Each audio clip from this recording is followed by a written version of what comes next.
선교제에서 항상 마음의 준비를 하고 있어야 될 것이 돌발 상황입니다. 언제 어디서 어떤 일이 벌어질지 모르는 그런 것이 선교지고요.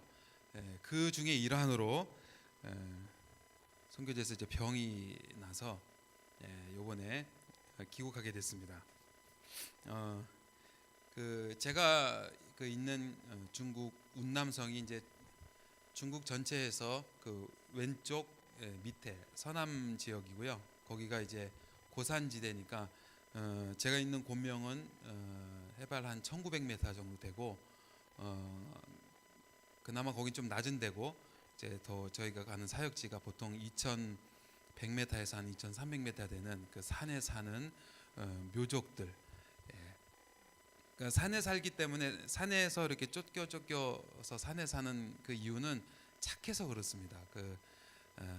승질이 지랄 갖고 그러면 다 그 밑에서 이렇게 싸워서 사는데 그냥 밀리고 그래서 이제 그쪽에서 살고요. 그리고 이분들이 착하기 때문에 이제 복음을 잘 받아들입니다. 그래서 이제 그분들 대상으로 선교를 하고 있습니다. 제가 요번에 작년 말부터 시작해서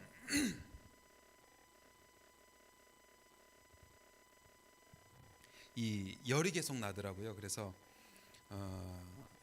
열이 날 때 제가 집에서 이렇게 재보면은 한 39.4도, 39.7도 뭐 이렇게 이제 고열이 계속 났어요. 그런 남의 얘기라고 너무 무덤덤하게 들으시는데, 굉장히 힘들었어요.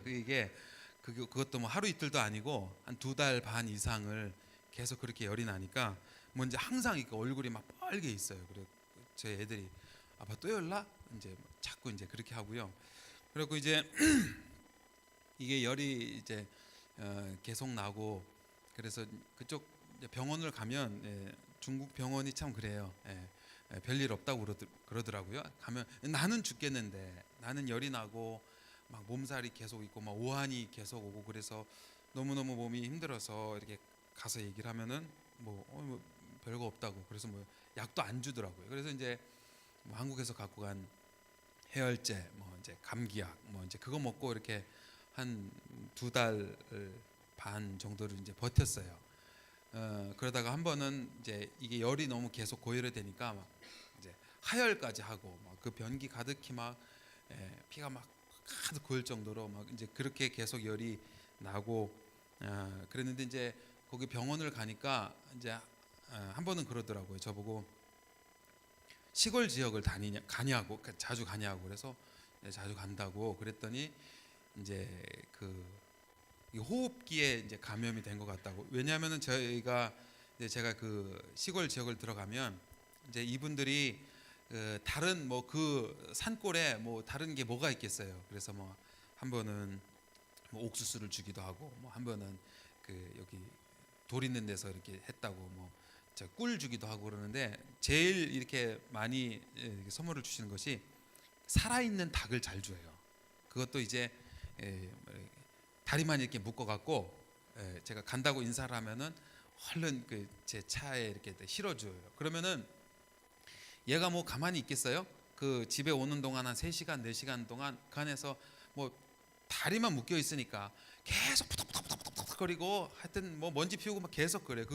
제가 그거를 한번 쉬어봤어요. 이제 의사가 물어갖고 쉬어보니까 한 10몇 번을 제가 이제 그렇게 했더라고요. 그러니까 이제 병명인즉슨 그런 이제 조류로 인해서 호흡기 감염이라고 그러더라고요.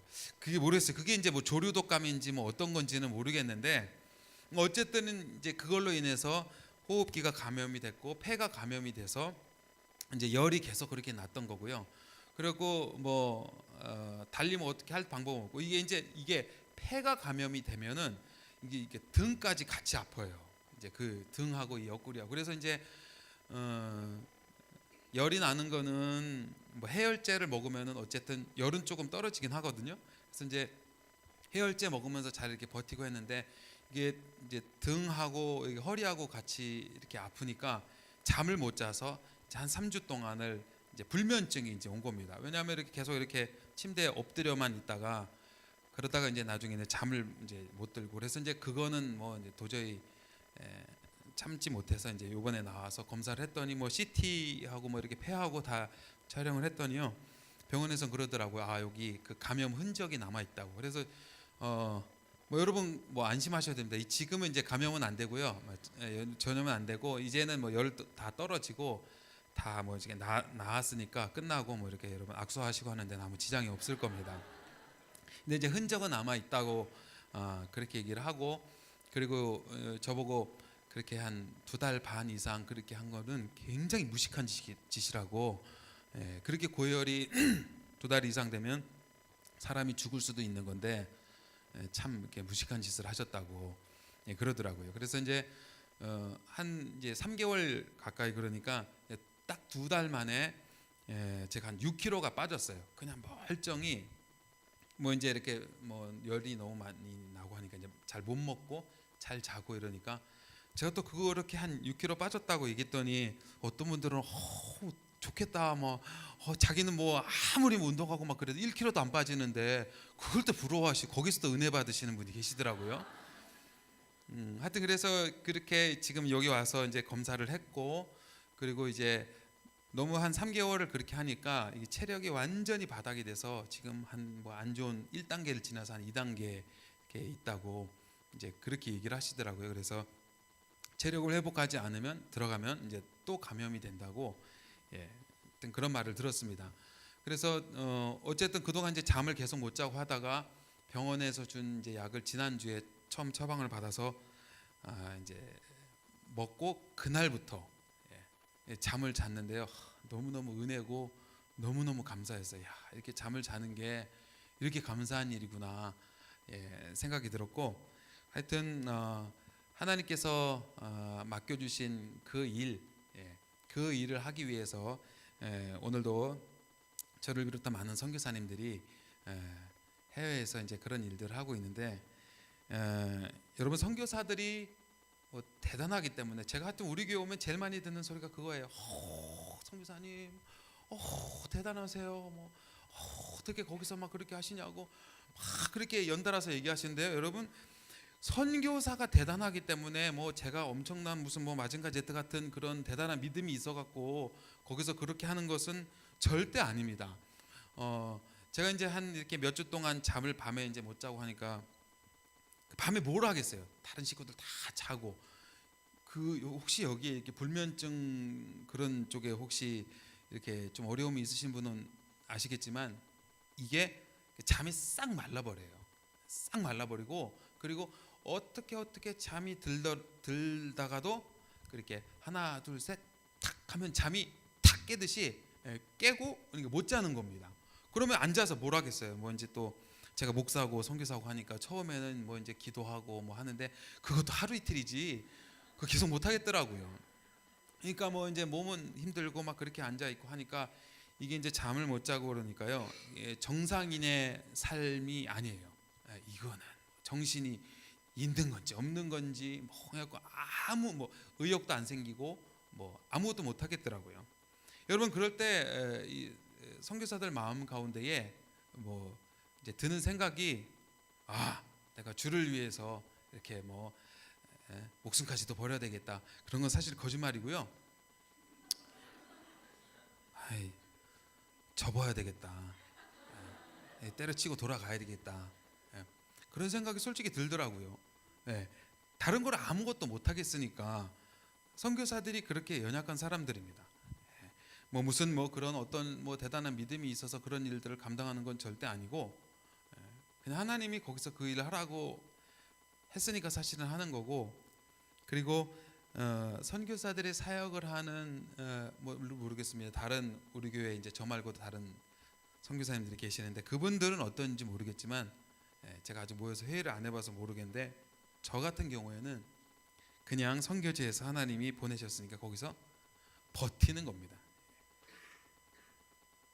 그냥 버텨가는 거예요. 뭐 거기서 내가 얼마나 엄청난 사역을 하고 뭐 얼마나 막 엄청난 대단한 열매가 있고 뭐 그렇다고 여러분 제가 거기서 놀고 하는 건 절대 아니에요. 또 오해를 하실까봐 제가 말씀을 드리는데 뭐 하나님 앞에서 사람들 앞에 정직하게 하려고 그렇게 하다가 사실 이제 병도 걸리고 그런 건데, 그렇지만 내가 가서 여러분 그 한국이 남한이요. 이게 중국 땅이면은 남한이 중국이 남한의 96배예요. 약 100배. 그러니까 한 요 정도 될래나? 한 요 정도 될래나? 요게 남한이고 이 큰 게 중국 땅이에요. 무지하게 넓어요. 그러니까 사람들이 이렇게 생각했을 때 그 어떤 분들은 내가 북경 가다가 한번 들리려고 그랬다고. 여러분 북경에서 고명까지가 비행기 타고 3시간 반이에요. 그게 무슨 고속버스 타고 옆에 가듯이 택시 타고 갈 수 있는 거리가 절대 아니에요. 그래서 제가 우리 교회 오면 이제 그분들이 좀 미안하시니까 이렇게 하실 말씀이에요. 내가 한번 갔는데 뭐 이제 들리겠다고. 고명 뭐 북경에서 뭐 상해 갔는데 한번 들리겠다고. 뭐 가깝죠? 뭐 그래요. 절대 3시간 이상 비행기 타고 오는 거리라 우리나라에서 3시간 비행기 타고 어디로 가겠어요? 그런 데가 아니거든요. 그러니까 그 넓은 데서 선교사가 뭐 가서 이렇게 한다고 한들 사실은 별게 할 거 없어요. 여기 뭐 우리 청년부에도 회장이 있으시죠? 뭐 요즘도 임원이라고는 하여튼 뭐 이렇게 뭐 리더들이 있고 이렇게 하시죠? 뭐 우리 강목사님도 계시고 하는데, 우리가 하나님의 일을 해서 이 교회 안에서 하나님의 일을 한다고 막 이렇게 뭐 꼭 나 아니면은 막 청년부 금방 문 닫을 것처럼 막 그렇게 해요. 뭐 저도 그렇게 했어요. 제가 이 중국 선교를 책임지겠다 막 그러니까 막 눈에 불을 켜면서 막 거품 불어가면서 막 이렇게 해도 사실은 제가 거기서 할 수 있는 게 뭐 별로 없어요. 가서 그 나라 말 배워갖고, 그리고 저희 가족이 거기서 여러분들 아시는 대로 저희 애들이 평균 이상 많잖아요. 다른 집보다 그 막 4명 막 순수하게 저희가 생산한 애들만 4명인데 그 막내 6개월부터 시작해갖고요. 6개월 5살 하여튼 뭐 그렇게 막 삐약삐약거리는 거 갖고 살아남는 게 목표였어요. 살아남는 거. 어떻게 해서든 우리는 여기서 살아남아야 된다. 그리고 저희 애들 현지 학교를 다 이렇게 다니고 있는데 그 보내면서 제일 첫 번에 제가 애들 다 이렇게 앉혀놓고 주문한 게 그거예요. 니네는 어떻게 해서든 살아남으라고. 그런 애들 많아요. 현지 학교를 보냈는데, 왜냐하면 분위기 자체가 말 그대로 공산당 분위기예요. 정말 완전히 공산당 분위기. 선생님도 얼마나 무서운지 학부형이 벌벌벌 떱니다. 예를 들어 뭐 강진원 아빠 왔어? 앞에서 불러요. 학부형 이렇게 물으면, 그래서 왔다고 손주면 당신 아들이 지금 3일째 숙제 안 해온 거 알아 몰라 막 이렇게 소리 지르며 그 학부형 일어나고 죄송하다고 막 이렇게 해요. 여러분 선생님은 중국에 가서 해야 돼요. 끝내줘요. 이 권위가 벌벌벌벌 떨어요. 지난 금요일 날 지지난주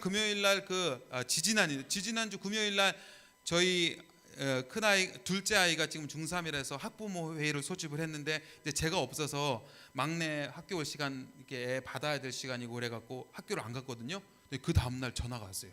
저희 아내한테 오라고. 왜 안 왔냐고. 그래갖고 저희 아내 벌벌벌 떨면서 갔거든요. 그랬더니 막 가고 뭐 애가 지금 더 공부에 뭐 집중을 해야 될 때라고 막 그렇게 얘기를 해요. 여러분 그런 분위기에서 애들이 학교를 다녀야 되니까 이제 지들도 이렇게 친구들 통해서 듣는 얘기가 바짝 얼어갖고 그랬어요. 그래갖고 그런 분위기 이제 가면은 요즘 한국에 얼마나 막 고객 제일주의, 학생 제일주의 막 그래갖고 막 부모님들이 막 난리를 치고 막 그러는데요. 그런 데서 있다가 이렇게 중국에서 온 애들은 적응을 못해요. 특별히 뭐 애 하나 있는 집, 뭐 이제 귀하게 이렇게 자란 뭐 딸내미 하나 있는 집, 이런 집은 적응을 못해요. 그래갖고 뭐 다시 이렇게 나오고 하는데, 하여튼 저희는 보내면서 니네 절대 나오면 안 된다. 그 나와갖고 뭐 국제학교를 뭐 보내기도 하고 그러는데, 국제학교는 너무 비싸서 우리는 애도 많고 하기 때문에 절대 안 된다. 어떻게 해서 니네들 살아남아라. 그래갖고 보낼 때도 3명을 같이 보냈어요. 그래갖고 얘네들이 잘 살아남아갖고 다행히 지금은 뭐 이제 고등학교 가고 중학교 다니고 이제 초등학교 이렇게 다니고 그러는데요. 여러분 그런 이제 분위기 가운데서 애들이 학교를 다녀야 되고 그러니까 그 아이들 마음 가운데에 그런 어려움들이 참 많아요. 그리고 이제 가끔 한 번씩 여러분 그 우리나라 사람들이 참 그 외국인들에 대해서 약간 이렇게 비하하는 경향이 있는데, 그 중에서도 특별히 중국 사람들을 아주 우습게 봐요. 특별히 조선족들을, 이분들을 굉장히 우습게 봐요. 맨날 뭐 잘 안 씻는다고 그러고 뭐 하여튼 엄청나게 우습게 보거든요. 그런데 중국에를 제가 가보니까 중국 사람들은 그러니까 한국 사람들이 중국 사람 우습게 보는 거 곱하기 10이에요. 왜냐면 자기네들은 대국인데 그 맨날 택시 타면은 제일 많이 듣는 얘기가 그거예요. 니네 옛날에 우리나라한테 조공 바치지 않았냐고 뭐 그런 얘기를 해요. 그러니까 교실에서 이제 맨날 그런 얘기를 해요. 뭐 니네 우리 옛날 조공 바쳤었다. 뭐 그리고 니네도 조선족 아니야? 뭐 니네 대한민국 한국 사람 조선족 아니야? 조선족 같은 거 아니야? 막 그런 얘기를 이제 수업 시간 들으면 또 우리 아들은 막 울분에 차갖고 아니라고 또 이제 선생님한테 뭐 그렇게 대들지 못하니까 막 집에 와서 막 통곡을 하고 울어요. 막 그런 소리 듣고 막 그런다고요. 여러분 어떤 이제 그런 이제 어려움들 그리고 뭐 그 분위기가 그렇기 때문에 지금도 막 그 선생님한테 막 따기도 맞고 막 발길질도 뭐 한번 여기 발도장이 이만큼 찍혀갖고 막 오고 그랬다고 그러더라고요. 이제 그런 이제 어려움들 그런 이제 돌발 상황들이 사실은 그 현장에 살다 보니까 참 많습니다. 그럼에도 불구하고 이거 못 해먹겠다 이거 때려쳐야 되겠다 하고 나오지 않는 이유가 한 가지 있다면 그것이 바로 하나님이 저에게 맡겨주신 사명이기 때문에 거기에 있는 것입니다. 그리고 그곳에서 우리가 무슨 어떤 사역을 엄청난 사역을 대단한 사역을 하는 것이 아니고요. 저는 솔직한 표현으로 그냥 버텨가는 거라고 생각을 해요. 버티는 겁니다. 어떻게 해서든 이를 악물고라서라도 무슨 방법을 써서라도 버텨가는 거예요. 사랑하는 여러분, 하나님께서 우리에게 이 하나님의 말씀을 주시고 하나님 알지 못하는 사람들에게 복음을 증거하는 사명을 주셔서요. 어떤 사람들은 선교지로 나가 있고 어떤 사람들은 자기가 태어난 조국에 남아 있습니다. 여러분들은 이 자리에 남아 있어요. 그런데 여러분 하나님이 우리에게 맡겨주신 이 사명의 모습은요 다 틀립니다. 그렇지만 분명한 것은요 그것은 다 사명이라는 이름으로 붙일 수 있어요.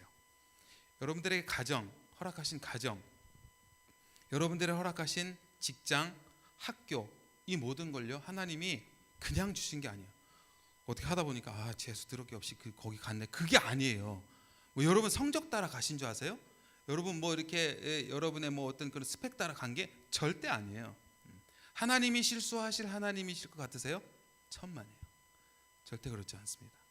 하나님은요 하나님께서 여러분들에게 허락하신 그 환경이 바로 사명이라는 것을 깨닫기를 원하시는 겁니다. 한 걸음 더 나아가서요 여러분이 오늘 지금 예배를 드리고 있는 이 자리가 여러분 사명이에요. 하나님이 사명으로 이 자리를 허락하셨어요. 저는 뭐 제가 이제 이번에 올 때는 이게 병원 치료가 어떻게 될지 몰라서 그냥 편도로만 왔는데 제가 이제 돌아가는 뭐 치료가 다 끝나고 이제 돌아가면은 저는 여기 계속 안 있을 거예요. 왠지 아세요? 저는 이 자리가 제 사명이 아니기 때문에 그래요. 뭐 의사는 그러더라고요. 지금 가면은 체력이 너무 많이 떨어지고 면역력이 너무 약하기 때문에 다시 그 호흡기가 감염될 가능성이 높다고. 그래도 가야죠.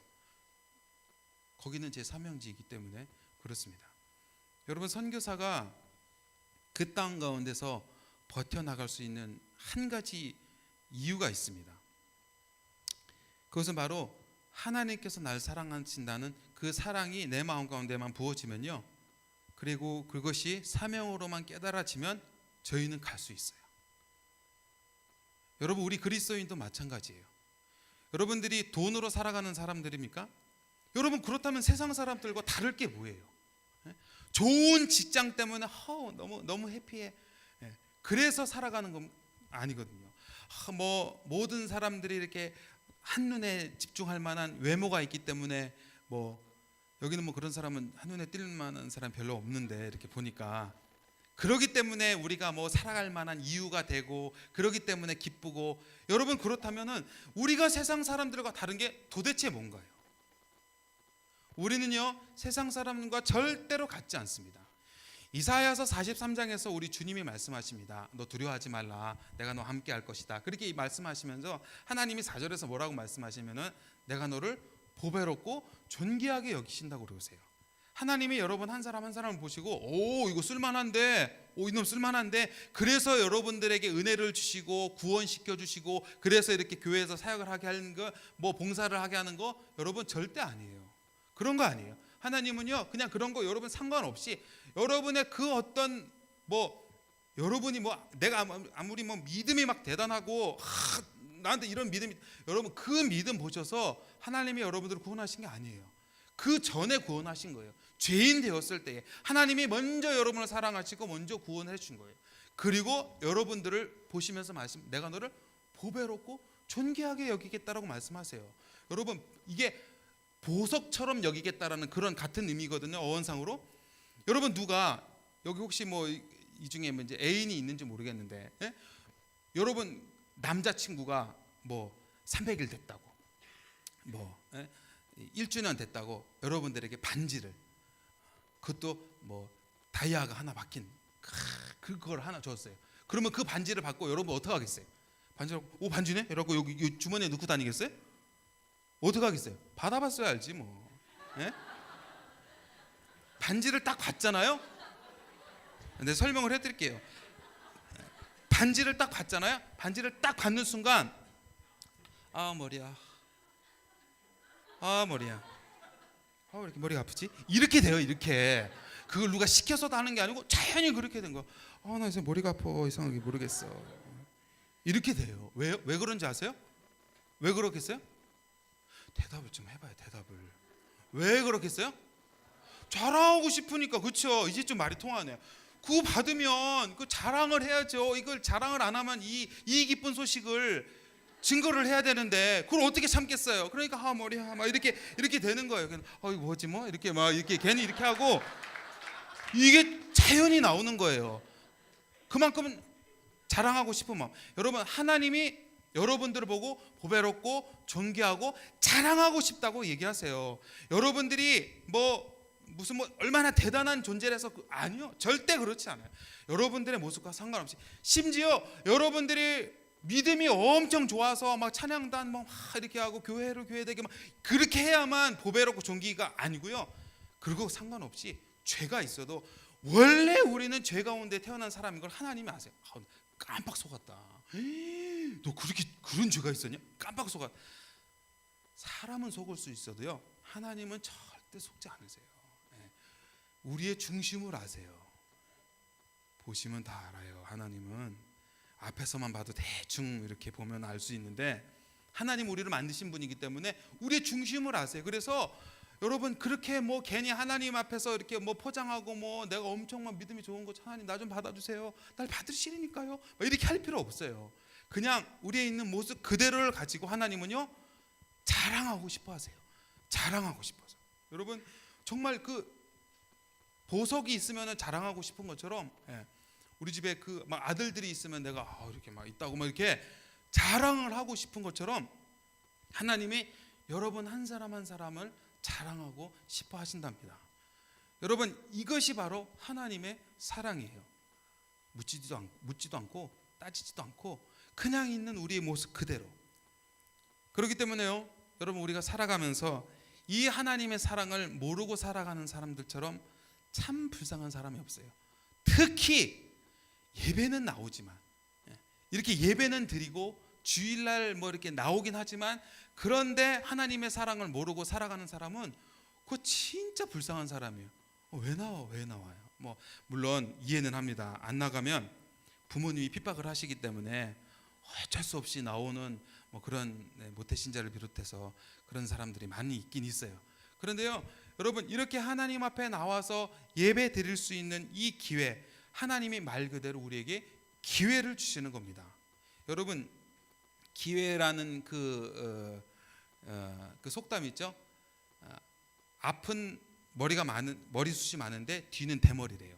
이게 뭐냐면 올 때는 잡을 수 있어도 지나가고 나면은 대머리니까 잡힐 게 없다는 거예요. 맞는 말 같아요. 하나님이 여러분들에게 이렇게 예배를 지금 이렇게 드릴 만한 기회를 이렇게 허락하셨는데, 여러분 이 기회가 항상 있는 줄 아세요? 절대 그렇지 않아요. 저도 항상 하나님을 섬길 수 있는 기회가 있는 줄 알았어요. 그런데 그렇지 않더라고요. 여러분 제가 선교제에 가서 정말 부러워하는 것 중에 하나가 뭐냐면은, 이렇게 한국에서 우리 강 목사님처럼 사역하고 예배 드리고 이런 거 뭐 강목사님은 힘들어 죽겠는데 막 그렇게 얘기를 하실지 몰라도요. 여러분 이게 부럽다니까요. 이렇게 그 넥타이를 매고 정장을 입고 앞에서 이렇게 막 소리 지르면서 예배를 드릴 일이 없어요. 중국에 가서는 그렇게 할 일이 없거든요. 여러분들이 항상 이렇게 하나님 앞에 예배를 이렇게 드릴 수 있는 기회가 이게 항상 오는 게 아니에요. 여러분 그리고 뭐 이렇게 뭐 하나님을 섬길 수 있는 봉사할 수 있는 그런 기회가 항상 있는 게 아니에요. 제가 아까 뭐 들어오다 보니까 뭐 성장반 뭐 무슨 반 뭐 그런 훈련들인데 그것도 뭐 마지못해서 엄청 인심 쓰는 처럼 막 내가 목사님 얼굴을 봐서 한번 뭐 해볼게요, 뭐 해드릴게요. 뭐 여러분 그런 기회가 항상 있는 줄 아세요? 여러분 절대 그렇지 않아요. 제가 몸을 아파 보니까요, 이게 아무것도 못해요. 먹는 것도 못하고 뭐 잠도 여러분 뭐 이렇게 뭐 지금은 젊어서 여러분들 뭐 이렇게 막 잔다고 그러죠. 그 잠도 그게 내 마음대로 자는 게 아니더라고요. 여러분 하나님이 항상 우리에게 이렇게 어떤 은혜를 주시고 그 은혜의 힘으로 우리가 살아가는 거지. 내가 뭐 이렇게 하려고 내가 뭐 이렇게 해볼 수 있다고 뭐 덤빈다고 될 수 있는 게 절대 아니에요. 선교 마찬가지예요. 여러분들이 하고 있는 사역, 여러분들이 지금 드리고 있는 이 예배, 뭐 내가 뭐 우리 부모님에게 엄청 선심 쓰는 처럼 어떨 때는 하나님에게 굉장한 선심 쓰는 것처럼 내가 이렇게 예배 드려주고 뭐 여러분 착각하지 마세요. 절대 그것이 아닙니다. 하나님이 우리에게 이런 기회들을 허락하십니다. 그렇기 때문에요, 선교제에서 저희가 그렇게 뭐 이제 어떤 돌발적인 상황, 어떤 어려움들 뭐 그리고 가끔가다 막 차도 막 이렇게 가다가 고장나요. 산속에 들어갔는데 그거 어떻게 하겠어요? 지난번에는 한번 제가 지금 이제 8년이 됐는데 한번 그 이렇게 8년 됐으니까 한번 가족들하고 한번 제 차를 가지고 이렇게 여행을 이제 아침에 출발했어요. 아침 7시에. 그래갖고 막 그 전날 뭐 하다 먹을 거 또 저희 집 애들 엄청 먹거든요. 막 엄청 많이 사갖고 뒤에 막 했고 한가득 싣고 출발했어요. 아침 7시. 그 날씨도 좋고 막 기분 좋게 출발했어요. 그래갖고 아침 7시에 출발했고 한 310km 정도, 한 4시간 정도 이렇게 쭉 달려 고속도로를 뭐 차도 안 막힌다 하고 쭉 갔는데 중간에 한 번 쉬고 이제 쭉 갔는데 위에 갑자기 차가 제가 이렇게 한 100km, 110km 막 가는데 이렇게 턱턱 하는 그런 느낌이 나요. 그래갖고 이거 왜 이러지? 그리고 또 가는데 또 그런 느낌이 나서 이게 차가 좀 오래돼서 제 차가 참고로 15년 된 차라 그래갖고 이게 좀 얘가 늙어서 그러나? 그러고 이제 옆에 갓길에다가 차를 딱 댔어요. 그리고 차가 죽었어요. 우리는 310km를 4시간이면 여러분 서울에서 부산 거의 가는 거리거든요. 근데 물론 저희는 이제 아직 그 운남성 아니었어요. 아직 성도 못 벗어나고 그렇게 쭉 달렸는데도 거기서 차가 멈췄어요. 그리고 뭐 시동도 안 켜지고 그렇다고 뭐 무슨 뭐 우리나라처럼 뭐 전화하면 애니콜 뭐 이렇게 바로 애니카 뭐 그런 거 바로 오는 것도 아니고 그래갖고 뭐 저 앞에 막 주유소까지 가갖고 내 차가 이렇게 됐다 여기 뭐 저기 카센터 없냐 했더니 뭐 동네 뭐 카센터를 알려주더라고. 그래서 뭐 전화를 받더니 또 금방 온다고 좀 이따가 간다고 그러더니 한 2시간 있다가 전화 왔어요. 고속도로라 못 올라가겠대요. 그거 어떡하냐? 네가 온다고 그러지 않았냐? 그래서 내가 기다렸는데 어떡할까 그러더니 저보고 차를 밀고 톨게이트 밖으로 나오래요. 갖고 이제 뭐 방법은 없으니까 그래서 우리 애들 뒤에 이제 밀으라고 뭐 일꾼은 많으니까 막 밀면서 또 거기서 막 셀카 찍고 막 난리 났어요 애들은. 그래서 밀고 나갔어요. 밀고 거기까지 나가갖고 이제 그 사람들이 이제 왔더라고 좀 있다. 그래서 차를 막 이렇게 보더니 모르겠대요. 이유를 모르겠대. 이게 왜 이게 시동이 안 켜지는지. 그러더니 저보고 타래요. 그래갖고 무슨 장비를 가지러 가나 보다. 그랬더니 쭉 가더니 한 30분 가더니 어디를 내려줘요. 그러더니 자기네는 모르니까 저기 카센터에서 물어보래요. 그 다른 카센터를 또 얘기하죠. 거기서 또 한 시간 기다려갖고 이제 아저씨 또 데리고 와서 봤더니 자기도 모르겠대요. 그래갖고 결국은 그 4시간 떨어져 있는 곤명에다가 전화를 해갖고 이제 제가 그 차 수리하던 거기에다가 그 레카차를 불러갖고 거기서 레카차가 이렇게 와갖고 거기서 이게 차를 견인을 해갖고 거기를 갔어요. 갖고 이제 저희 가족들은 그 차 고장 났는데 거기서 고속버스 터미널에 가갖고 뭐 방법은 없으니까요. 여행은 이미 끝난 거고 그래서 고속버스 태워서 이제 올려 보내고 저는 이제 밤까지 기다렸다가 그 차가 내려와 갖고 그랬고 가니까 한 새벽 3시 이렇게 됐더라고요. 여러분 이런 머리 빠질 만한 이 돌발 상황이요. 선교지에서는 그러니까 항상 벌어질 수 있는 일, 항상 벌어지고 언제 그런 일이 터질지 모르고 그렇게 해서 이제 살아가는데요. 여러분 선교사가 뭐 이제 그런 어떤 생각지 못한 예기치 못한 일들이 이렇게 막 터지고 뭐 이렇게 해도 우리의 마음 가운데에 하나만 붙들면 갈 수 있어요. 그것은 바로 하나님의 신실하심입니다. 아무리 이런 일이 있더라도 뭐 아무리 이렇게 병이 들고 아무리 뭐 이렇게 어려운 일이 있더라도 하나님이 나에게 가장 좋은 것 주신다는 그 신실하심만 믿으면요, 그것만 붙들고 있으면은 갈 수 있어요.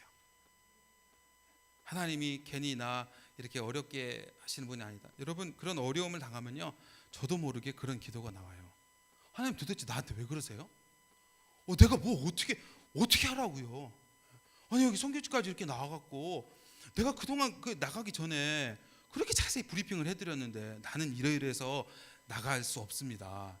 저는 국내용이고 애들도 많고 뭐 허리도 안 좋고 자세히 설명을 해드렸는데도 그렇게 나가라고 그래갖고 나왔으면 왜 하나님 말씀에 순종을 해서 나왔으면 좀 이렇게 빵빵하게 좀 뒤를 밀어주시든지 그래야 선교를 할 수 있는데 뭐 그렇지도 않고 병들어서 막 시름시름 막 이렇게 해서 앓고 있고 뭐 다른 어떤 어려움들을 있고 하면 아무것도 할 수 있는 게 없는데 나보고 어떡하라고요? 왜 그러세요 도대체? 이런 기도가 나도 모르게 이렇게 나오더라고요. 알았어요. 내가 안 되면 때려치울게요. 접고 돌아가면 되잖아요. 그런 고백이 그렇게 나와요. 그런데 이제 다시 또 정신 차리고 회개하고 하나님의 신실하심을 붙들고 그렇게 하면 저희는 갈 수 있어요. 여러분 저만 그런 게 아니에요. 여러분도 마찬가지예요. 여러분 제가 사실은 조금 다른 내용으로 그 설교를 준비를 했다가 기도하면 자꾸 그런 마음이 들어요. 많이 힘들어하는 우리 형제 자매들이 있구나. 제가 누군지는 모르겠어요. 뭐 사전 조사를 한 것도 아니고 오늘 이 설교를 통해서 한 사람이라도 그렇게 남들에게 내놓지 못한 어떤 아픔과 어려움과 그런 상처들이 오늘 하나님께서 여러분들의 마음을 어루만져 주시고 좀 쓰다듬어 주셔서 그 하나님이 얼마나 신실하신 하나님을 여러분 다시 좀 붙들었으면 좋겠습니다. 하나님은 그러길 원하세요. 여러분 하나님이 여러분들한테 정말 무슨 어떤 대단한 거 세상 사람들처럼 뭐 엄청난 어떤 내세울 만한 능력 아무것도 없어도 좋아요. 아무것도 없어도 좋아요. 여러분 찬송가 옛날 찬송가 411장에 예수 사랑하심은 그 찬양인데요. 거기에 3절에 보면 그렇게 나와요. 내가 연약할수록 높은 보좌 위에서 낮은 나를 보신다라고 그렇게 고백이 되어 있습니다. 여러분들이 오히려 아무 능력 없고요. 여러분들이 너무너무 약해서 주저앉아 있고 쓰러져 있고 아니 실패하고 있으면요. 그런 연약한 모습을 보시고 하나님은요. 더 긍휼히 여겨주십니다. 더 불쌍히 여겨주세요. 여러분 절대 포기하지 마세요.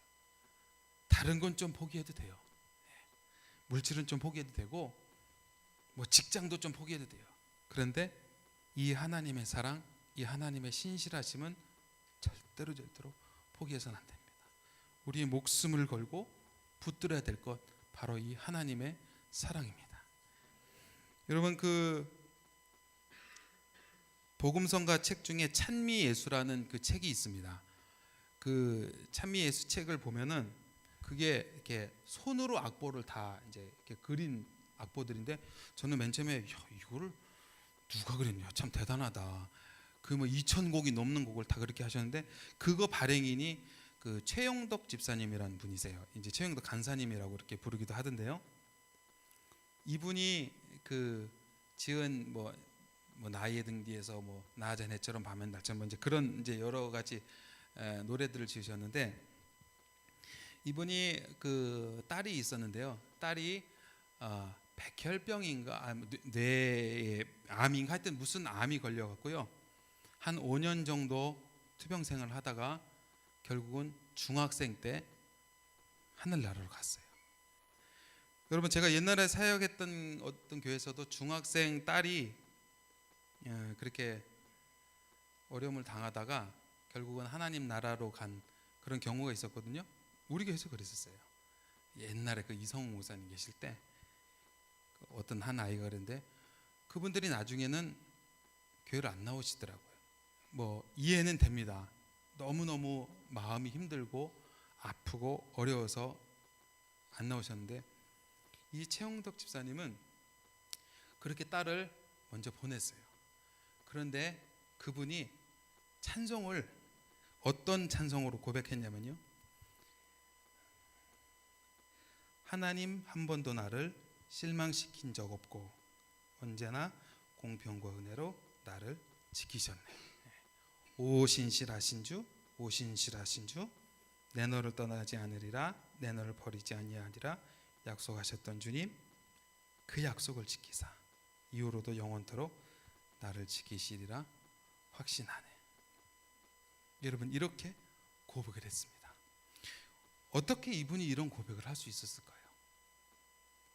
그 사랑하는 딸을 위해서 그렇게 오랜 시간 기도를 하고 했는데 하늘나라로 간 그 딸을 생각하면 여러분, 그 속 뒤집힐 일 아닌가요? 하나님 어떻게 이럴 수가 있어요? 하나님, 내가 뭐 죄를 지은 것도 아니고 어떻게 이렇게 할 수 있죠? 그분이 그 선교 단체를 운영을 하셔갖고 그 찬미에서 그게 혼자 할 수 있는 작업이 아니라 그런 단체를 해서 같이 공동체 생활하시고 하셨었거든요. 신실하게 하나님을 잘 섬기셨어요.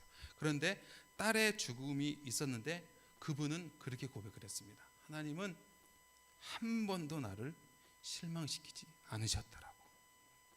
그렇게 고백할 수 있었던 단 한 가지 이유는요, 그분은 하나님의 신실하심을 믿었습니다.